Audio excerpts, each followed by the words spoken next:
RSS அமைப்பு ஜாதி மதங்களை பார்ப்பதில்லைனோ, இஸ்லாமியர்கள், கிறிஸ்துவர்கள் என யாராக இருந்தாலும் தங்கள் கொள்கைகளை ஏற்றால் தாராளமாக இதில் சேரலாம் என ஆர்எஸ்எஸ் தலைவர் மோகன் பகவத் தெரிவிச்சிருக்காரு.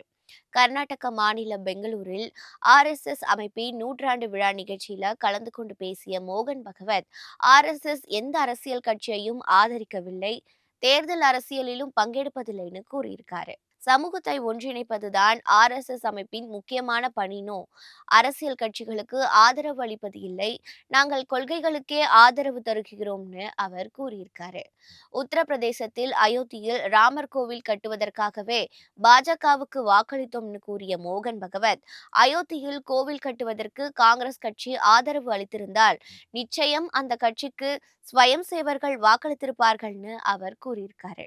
ஆர்எஸ்எஸ் அமைப்பில் சேரும் யாரையும் ஜாதி மதம் பார்ப்பதில்லைனோ, மத அடையாளங்களுடன் வருபவர்களுக்கு இங்கு அனுமதி கிடையாதுன்னு கூறிய அவர், பாரத மாதாவின் மகனாக மட்டுமே வர வேண்டும், மற்ற அடையாளங்கள் தேவையில்லைன்னு அவர் கூறியிருக்காரு.